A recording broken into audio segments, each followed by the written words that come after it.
بسم اللہ الرحمن الرحیم۔ شروع اس ببرکت نام سے جو بڑا مہربان نہایت رحم کرنے والا ہے۔ میں گواہی دیتا ہوں کہ اللہ رب العزت کے سوا کوئی بھی عبادت کے لائق نہیں، اور محمد صلی اللہ علیہ وآلہ وسلم اللہ کے بندے اور آخر رسول ہیں۔ معزز ناظرین و سامعین اور میرے پیارے بہن اور میرے پیارے بھائیوں، آپ سب کو سب سے پہلے السلام علیکم ورحمۃ اللہ وبرکاتہ، اور میں یہ امید کرتا ہوں کہ آپ سب اللہ رب العالمین کی حفظ و ایمان میں ہوں گے۔ میرے پیارے معزز ناظرین و گرامی اور میرے پیارے بہن اور میرے پیارے بھائیوں، ظالم ساز سے نجات حاصل کرنے کے لیے اور ظالم ساز کو اندھا، گونگا، بہرا اور ساز کی زبان بند کروانے کے لیے آج بہت ہی مجرب وظیفہ میں اپنی پیاری بہنوں کے لیے اور پیارے بھائیوں کے لیے لے کر حاضر ہو چکا ہوں۔ اس وظیفے کو کرنے کے بعد ظالم ساز کی زبان بندی ہو جائے گی۔ آپ میرے پیارے بہنیں اور میرے پیارے بھائی جیسے اپنی ساز کو کہیں گے وہ ویسے ہی کرنا شروع کر دیں گے۔ اگر آپ میری پیاری بہنیں اپنی ظالم ساز سے چھٹکارا حاصل کرنا چاہتی ہیں، یا اس کے گھر سے ہی چھٹکارا حاصل کرنا چاہتی ہیں، یا آپ چاہتی ہیں کہ آپ سسرال والوں کی خدمت بھی کریں لیکن ساتھ ساتھ وہ کچھ بھی نہ کہے کہیں بھی اور کبھی بھی، سب لوگ مل بانٹ کر رہیں، مل جل کر رہیں اور ہنسی خوشی رہیں، اور کچھ بہنیں ایسے بھی چاہتی ہوں گی۔ حتیٰ کہ ساس اتنا بڑا ظلم کرتی ہے میاں بیوی کے خلاف کہ شوہر کوئی بیوی کے خلاف کر دیتی ہے، اور پھر میاں بیوی میں لڑائی جھگڑا پیدا ہو جاتا ہے، پھر گالم گلوچ ہوتی ہے، لڑائی جھگڑا ہوتا ہے، مار پیٹ ہوتی ہے، اور پھر شوہر اپنی بیوی کو بہت زیادہ مارتا ہے، اس کے ساتھ ظلم بھی بہت زیادہ کرتا ہے۔ میری پیاری بہنیں گھبرائیں نہیں، آپ نے صرف اور صرف اس وظیفے کو ادا کر لینا ہے، تا قیامت تک آپ کا شوہر آپ کی تابع داری کرتا رہے گا، آپ کا غلام ہو جائے گا، اور آپ کو ظالم ساز سے بھی چھٹکارا حاصل ہو جائے گا۔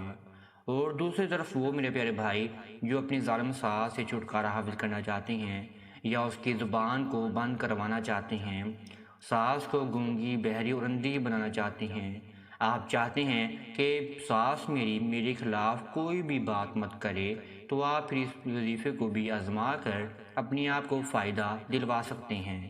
یہ وظیفہ میرے وہ پیارے بہن اور میرے وہ بھائی ہی ادا کر سکتے ہیں جو بہت زیادہ مجبور ہے، اور مجبوری ہی کی حالت میں اس وظیفے کو ادا کر کے اپنے آپ کو فائدہ دلوانا چاہتے ہیں۔ یہ وظیفہ آپ نے لگاتار 14 دن تک ادا کرنا ہے۔ 14 دن کے بعد یا 14 دن کے اندر اندر میری پیاری بیٹیاں اور میری پیاری بہنیں ساس کی چہیتی بن جائیں گی، اور آپ کا شوہر بھی آپ کی تابع داری انشاءاللہ کرے گا۔ آئے میں اب آپ کو وظیفے کی جانب لے کر چلتا ہوں، آپ نے یہ وظیفہ غور سے سن لینا ہے۔ وظیفہ بتانے سے پہلے آپ سب میرے پیارے بہن اور میرے پیارے بھائیوں سے ایک چھوٹی سی گزارش کرنا چاہتے ہیں۔ اگر آپ ہمارے چینل کامیاب وظائف کی دنیا پر نیو آئے ہیں تو آپ سب سے پہلے چینل کو سبسکرائب کر دیجئے اور بیل کے آئیکن کو دبا دیجئے، کیونکہ آنے والی ہر ویڈیو کی نوٹیفیکیشن آپ سب میرے پیارے ناظرین اور میرے پیارے بہن اور میرے پیارے بھائیوں کو بر وقت ملتا رہے۔ یہ وظیفہ قرآنی وظیفہ ہے، اس وظیفے سے کسی کو بھی کوئی بھی یا کسی بھی قسم کا نقصان نہیں ہوگا۔ یہ وظیفہ نورانی وظیفہ ہے۔ قرآن پاک کی بہت ہی پیاری سورت سورہ بقرہ کی بہت ہی پیاری آیت کا یہ وظیفہ ہے، جس کو سمن بکمن امیٌ فہم لا یرجعون کے نام سے جانا جاتا ہے۔ آپ نے آج کا یہ وظیفہ سمن بکمن امیٌ فہم لا یرجعون کا ہی ادا کرنا ہے۔ آئیں اب آپ کو میں وظیفہ بتا دیتا ہوں۔ آپ نے وظیفے کرنے سے پہلے پاک صاف ہو جانا ہے۔ باوضو حالت میں آپ نے اس وظیفے کو ادا کرنا ہے۔ 14 دن تک آپ نے لگاتار اس وظیفے کو ادا کرنا ہے۔ میری پیاری بہنیں ناپاکی کے ایام میں اس وظیفے کو ہرگز ادا نہیں کر سکتی، اور ایسے ہی دوسری طرف میرا پیارا بھائی بھی ناپاک کپڑوں میں اس وظیفے کو ہرگز ادا نہیں کر سکتا۔ اس وظیفے کو کرنے کا جو صحیح ٹائم ہے وہ مغرب کی نماز کے بعد کا ہے۔ مجبوری یا بیماری کی حالت میں آپ اس وظیفے کو ظہر کی نماز کے بعد بھی ادا کر سکتے ہیں۔ اس وظیفے میں کسی بھی قسم کی آپ کو تنگی کا نہ سامنا کرنا پڑے، اسی لیے ہی میں نے آپ کو ظہر کے ٹائم کا بھی وقت بتا دیا ہے۔ آپ نے سب سے پہلے ظہر کی نماز کو ادا کر لینا ہے، یا آپ نے مغرب کی نماز کے بعد اس وظیفے کو ادا کرنا ہے تو آپ نے مغرب کی نماز بھی ادا کر کے اسی جگہ پر آپ نے قیام کر لینا ہے۔ اسی جگہ پر قیام کرنے کے بعد آپ نے اپنے سامنے ساس کی تصویر اور شوہر کی تصویر بھی لے کر رکھ لینی ہے۔ پھر آپ نے جائے نماز پر بیٹھے بیٹھے ہی اپنے ذہن و گمان کو باندھنا ہے کہ آپ میری پیارے بہنوں نے اور میرے پیارے بھائی نے اس وظیفے کو کیوں ادا کرنا ہے۔ آپ یہ وظیفہ مجبوری کی حالت میں ادا کر رہے ہیں، ساس کو گونگی بہری اندھی بنانے کے لیے ادا کر رہے ہیں، یعنی کہ آپ اس کو نقصان ہی بنانا چاہتے، آپ صرف اور صرف یہی چاہتے ہیں کہ میری ساس جو میرے خلاف ظلم ڈھاتی ہے وہ ظلم بند کر دے اور اس کی زبان بند ہو جائے، ہم میاں بیوی میں کسی بھی قسم کی ہمیں تنگی کا نہ سامنا کرنا پڑے، ہم دونوں ہنسی خوشی سے صحیح طریقے سے رہے۔ آپ کی یہی ذہن و گمان میں ہونا چاہیے۔ اندھے گونگی اور بہری کا صرف اور صرف یہی مطلب ہے، اور زبان بند بھی انشاءاللہ ہو جائے گی، یہ بھی آپ نے اپنے ذہن و گمان میں ہی رکھنا ہے۔ ذہن و گمان کو باندھنے کے بعد آپ نے سب سے پہلے 101 مرتبہ درود ابراہیمی کا ورد کرنا ہے۔ آپ نے درود ابراہیمی آہستہ آہستہ پڑھنا ہے، اس میں کسی بھی قسم کی زبر زیر پیش کی غلطی نہ ہو جائے۔ 101 مرتبہ درود ابراہیمی کو پڑھنے کے بعد آپ نے قرآن مجید کو کھول لینا ہے۔ سورہ بقرہ کو کھول کر آپ نے اس سورت میں سے ایک آیت ڈھونڈنی ہے، وہ آپ کو دوسرے یا تیسرے پیج میں ہی مل جائے گی۔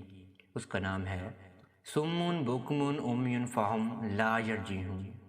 یہ تعداد آپ نے 313 بار رکھنی ہے۔ آپ نے 313 بار سمٌ بکمٌ عمی فہم لا یرجعون کو پڑھ لینا ہے، اور پھر دوبارہ آپ نے آخر میں 101 مرتبہ ہی درود ابراہیمی کو پڑھ لینا ہے۔ آخر میں بھی آپ نے درود ابراہیمی کو لازمی ادا کرنا ہے، اس سے آپ کو زیادہ فائدہ حاصل ہوگا۔ پھر آپ کے سامنے جو ایک ساس کی تصویر پڑی ہوگی اور شوہر کی تصویر پڑی ہوگی، ان دونوں تصویروں پر آپ نے 3 مرتبہ پھونک مار دینی ہے، اور پھر آپ نے رب العالمین کے سامنے دعا کے لیے ہاتھ بھی اٹھا لینے ہیں۔ پھر آپ میری پیارے بہنوں نے اور میرے پیارے بھائیوں نے اللہ رب العالمین کے سامنے رونا ہے، گر گرانا ہے، اللہ رب العالمین کی حمد و ثنا بیان فرمانی ہے۔ اگر ہو سکے تو آپ نے دعا مانگنے کے بعد آپ نے سجدہ ریز بھی ہو جانا ہے۔ سجدہ ریز میں بھی آپ نے رب العالمین کے سامنے روتے رہنا ہے، گر گراتے رہنا ہے، اپنی معاملات کو بیان فرماتے رہنا ہے۔ آپ نے اپنے ذہن و گمان میں یہی رکھنا ہے کہ آپ ظالم ساس سے چھٹکارا حاصل کرنا چاہتے ہیں، سسرالیوں سے چھٹکارا حاصل کرنا چاہتے ہیں، میاں بیوی میں پیار محبت قائم کرنا چاہتے ہیں، شوہر کو اپنے تابعدار بنانا چاہتے ہیں، ظالم ساس کی زبان بند کروانا چاہتے ہیں۔ آپ نے یہی کچھ اپنے ذہن و گمان میں رکھتے ہوئے اس وظیفے کو ادا کرنا ہے، انشاءاللہ آپ کو پھر بہت زیادہ فائدہ حاصل ہوگا۔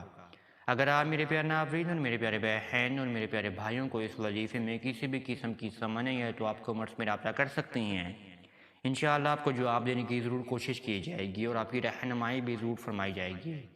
اب تک اتنا ہی، دعاؤں میں ضرور یاد رکھیے گا، انشاءاللہ آپ کے ساتھ نیکسٹ ویڈیو میں ضرور ملاقات ہوگی۔ اللہ نگہبان۔